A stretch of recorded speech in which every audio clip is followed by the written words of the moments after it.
प्यारे विद्यार्थियों, आप सभी को मेरा नमस्कार।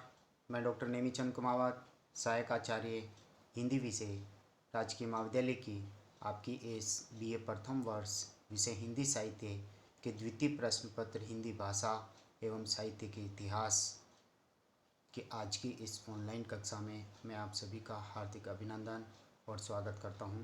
प्यारे विद्यार्थियों, पिछली ऑनलाइन कक्षाओं में हमने हिंदी भाषा पर केंद्रित 40 अंकों के पाठ्यक्रम पर एक मॉडल आंसरों के रूप में हमने विस्तार से अध्ययन किया था, जिसमें हिंदी भाषा का उद्भव और विकास, हिंदी भाषा का विकास क्रम,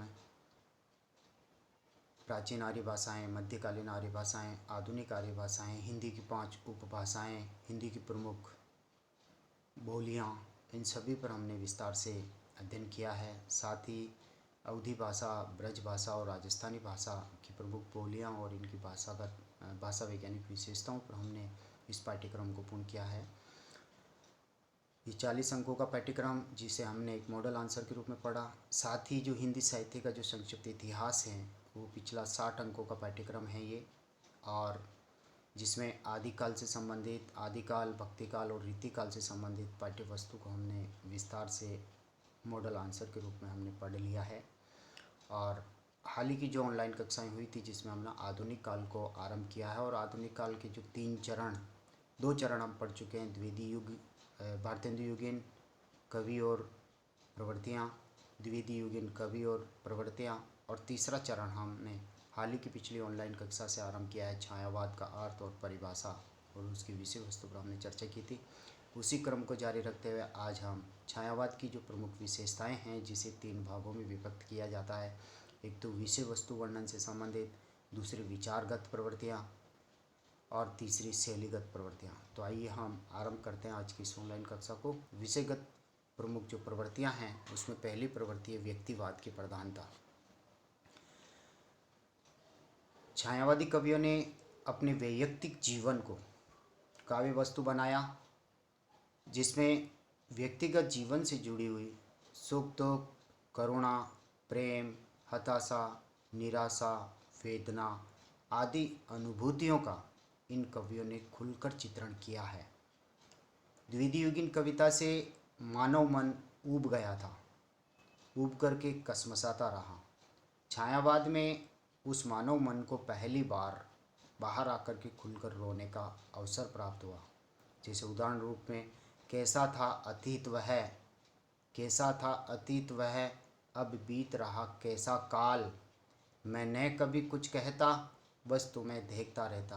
यानी मौन रूप में ये निराला जी की अभिव्यक्ति हैं। तो अब उनका हृदय यहाँ पर पहली बार अभिव्यक्त होने लगा। यही कारण है कि छायावाद के भावलोक में सबसे ऊंची और सुरीली तान उस मानव हृदय की हैं जो अब तक बंधनों में बंधा रहा। प्रसाद, पंत, महादेवी और निराला, इन सभी की कविताओं में व्यक्तिवादिता का रूप देखा जा सकता है। यानी व्यक्ति को केंद्रित करके उनके सुख दुखों को वाणी दी गई है। इन कवियों ने सामने आकर के अपनी वैयक्तिक स्थिति को प्रकाशित किया है। जैसे राम की शक्ति पूजा निराला जी ने जो लिखी है, उसकी 2 पंक्तियां उदाहरणार्थ हैं। धिक जीवन जो पाता ही आया है विरोध, यानी धिक्कार है इस जीवन को जो सदा ही संघर्ष करता आया है, सदा ही विरोधों को झेलता हुआ आया, अभावों को झेलता हुआ आया। धिक साधन जिसके लिए सदा ही किया शोध, धिक्कार है इस जीवन को उज्ज्वल और रोचक बनाने के लिए, इसके लिए कई संसाधन जुटाए, लेकिन कई संसाधनों की खोज की इस जीवन को संवारने के लिए, जीवन को जीने के लिए, लेकिन सब व्यर्थ रहे, अंततः उसका असफलता हाथ लगती है। तो एक तरह से वैयक्तिक जीवन से जुड़े हुए ये दुख इन्होंने राम की शक्ति पूजा में अभिव्यक्त किए। विदुर उर के मधुर भावों से तुम्हारा कर नित नव श्रृंगार, यानी पंत जी की पंक्तियाँ हैं उच्छ्वास काव्य की। विदुर उर के मधुर भावों से तुम्हारा कर नव नित श्रृंगार, पूजता हूँ मैं तुम्हें कुमारी, मूंद दुहरे दृग द्वार। अर्थात मैं अपने नेत्रों को बंद करते हुए तुम्हारे इस सौंदर्य को मैं पूजता हूँ, तुम्हें आदर देता हूँ, तुझे सम्मान देता हूँ। तो ये एक नारी के प्रति पंत जी की भावना यहाँ अभिव्यक्त हुई है। इसी तरह से अनामिका काव्य संग्रह की निराला जी की पंक्तियाँ देखिए, जो दोनों हम भिन्न वर्ण, भिन्न जाति, भिन्न रूप, भिन्न धर्म भाव, पर अपना तो प्राणों से हम एक थे। तो यानी नर और नारी की प्रेम में एक रूपता और अनन्यता को यहाँ पर अभिव्यक्ति मिली है, जो दूसरे बिंदु से संबंधित है। उदाहरण है आपका दूसरा उपशीर्षक है प्रेम और सौंदर्य का चित्रण। छायावादी कवि मूलतः प्रेम और सौंदर्य के कवि हैं, किंतु उनकी सौंदर्य भावना अत्यंत सूक्ष्म, उदात्त एवं महान है। उनमें रीतिकालीन स्थूलता एवं मांसलता का नितांत अभाव है, कहीं भी अश्लीलता नहीं है। सौंदर्य चित्रण में उनकी प्रवृत्ति बाह्य वर्णनों में उतनी नहीं रमी, यानी नारी के अंग प्रत्यंगों को बाहर से देख करके उसके प्रति वो आकृष्ट नहीं हुए, बल्कि उस नारी के आंतरिक सौंदर्य के उद्घाटन में एवं उनके हार्दिक भावों को दर्शाने में, उनका वर्णन करने में अत्यधिक रमी है। यानी उसकी अंतरतम में, हृदय में जो भाव छिपे हुए थे, उनको इन कवियों ने कविताओं के माध्यम से अभिव्यक्ति दी है। नारी सौंदर्य और प्रकृति सौंदर्य का वर्णन बड़े ही आकर्षक ढंग से छायावादी काव्य में हुआ है।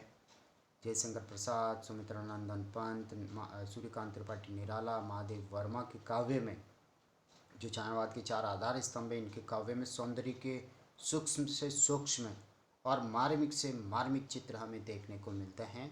तो ये प्रेम और सौंदर्य चित्रण की प्रमुख प्रवृत्ति छायावादी प्रवृत्ति हैं। देखिए यहाँ पर एक दो उदाहरणों की ओर हम आगे बढ़ते हैं। नील परिधान बीच सुकुमार, नील परिधान बीच सुकुमार, खुल रहा मृदुल अधकुला अंग, खिला हो जो बिजली का फूल, मेघ बन बीच गुलाबी रंग। यह है जयशंकर प्रसाद जी के द्वारा रचित कामायनी महाकाव्य की पंक्तियां हैं, जिसमें कवि मनु की प्रेयसी श्रद्धा के सौंदर्य का चित्रण यहाँ कर रहे हैं कि नील परिधान, उसने नीला परिधान यानी साड़ी पहन रखी है, और उसके बीच में से सुकुमार यानी कोमल कोमल अध खुले अंग दिखाई दे रहे हैं। खुलरा मृदुल अधखुला अंग, आधे खुले हुए अंग दिखाई दे रहे हैं उस नीली साड़ी के बीच में। खिला हो जो बिजली का फूल, और उस दृश्य को देख कर ऐसा लगता है कि जैसे कोई बिजली का फूल बादलों के बीच में गुलाबी रंग का खिल गया हो।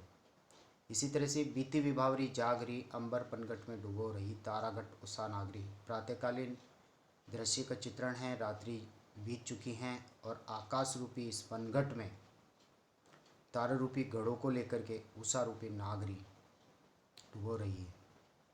तारा यानी उषा रूपी नारी अपने तारा रूपी गढ़ों को अंबर रूपी पनघट में डूबो रही है। प्रातःकाल होने पर एक एक करके नक्षत्र सितारे जो विलीन होते जाते हैं, अदृश्य होते जाते हैं, उसको लेकर के कवि ने इस अंबर पर पनघट का आरोप करते हुए अपनी बात कही है। तो ये भी सौंदर्य चित्रण है प्रकृति का।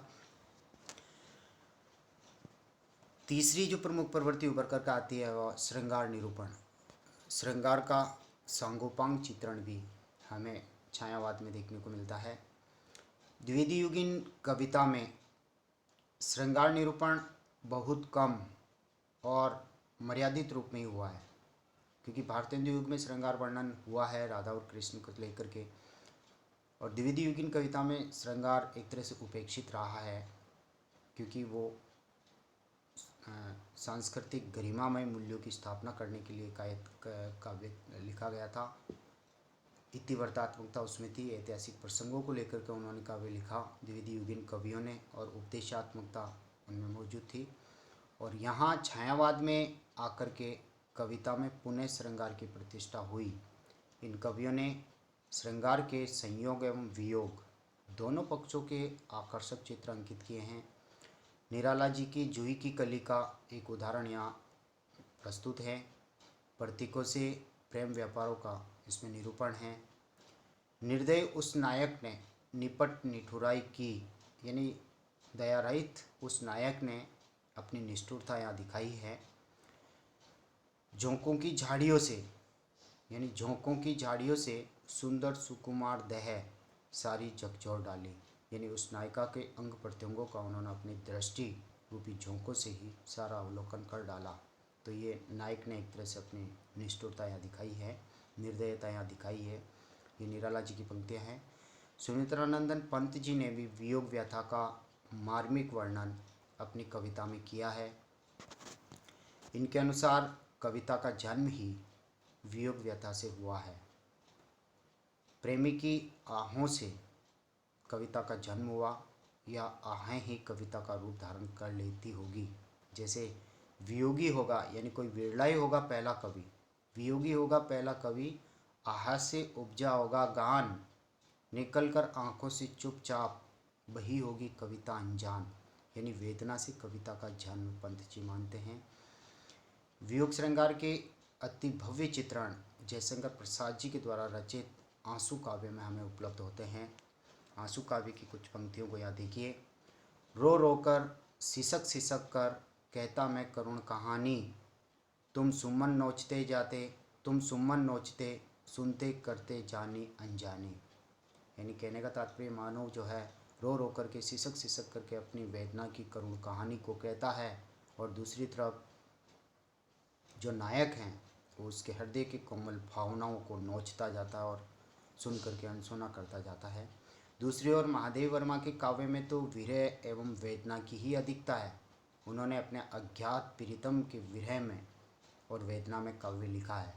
अतः श्रृंगार का सांगोपांग निरूपण छायावाद की प्रमुख काव्य प्रवृत्ति रही है। चौथी काव्य प्रवृत्ति है नारी भावना का चित्रण, यानी नारी के प्रति उदात्त दृष्टिकोण इन कवियों का रहा है।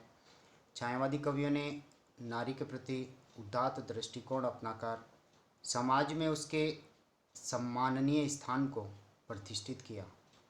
उन्होंने नारी को दया, क्षमा, करुणा, प्रेम की देवी मान करके गरिमामय रूप उसे प्रदान किया।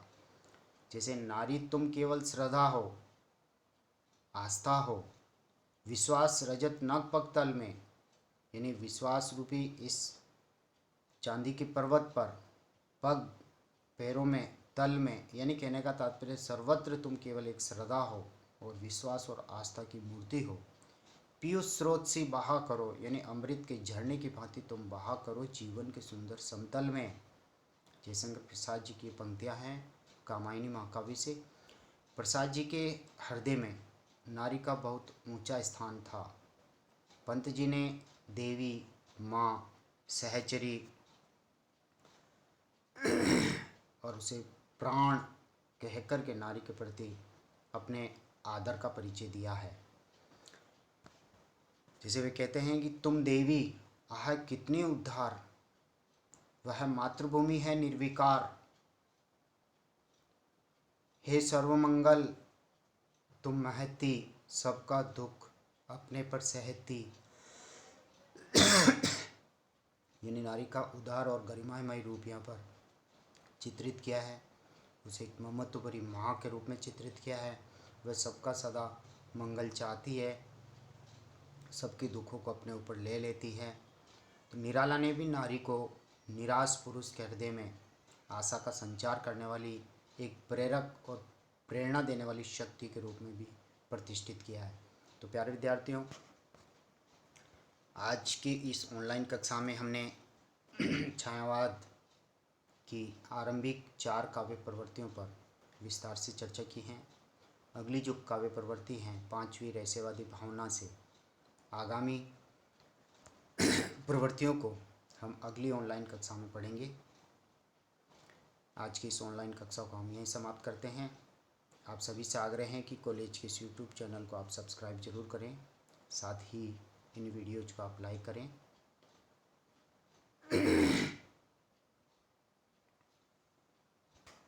आप सभी को एक बार पुनः मैं कहना चाह रहा हूँ यहाँ पर, रहस्यवादी काव्य प्रवृत्ति से लेकर के जो आगामी काव्य प्रवृत्तियाँ हैं, कल्पना की व्यापकता, दुख और वेदना की अभिव्यक्ति, इन विस्तृत काव्य प्रवृत्तियों को हम आगामी ऑनलाइन कक्षा में पढ़ेंगे। पिछली जो हाल ही की जो ऑनलाइन कक्षा हुई है उसमें हमने आधुनिक काल की 3 काव्य धाराओं दो काव्य धाराओं को तो हम पढ़ चुके हैं, भारतेंदु युग से जुड़ी हुई काव्यगत प्रवृत्तियाँ और द्विवेदी युग से जुड़ी हुई काव्य प्रवृत्तियाँ। और तीसरा जो चरण है वो है छायावाद, जिसको हम हाल ही की पिछली 2 ऑनलाइन कक्षाओं से पढ़ते आ रहे हैं। और हमने 4 काव्य प्रवृत्तियों का अध्ययन आज की ऑनलाइन कक्षा में कर लिया है। अगली ऑनलाइन कक्षा हम इसी रहस्यवादी भावना 5वें उपशीर्षक से हम आरंभ करेंगे। तब तक के लिए आप सभी को बहुत बहुत धन्यवाद। जय हिंद, जय भारत।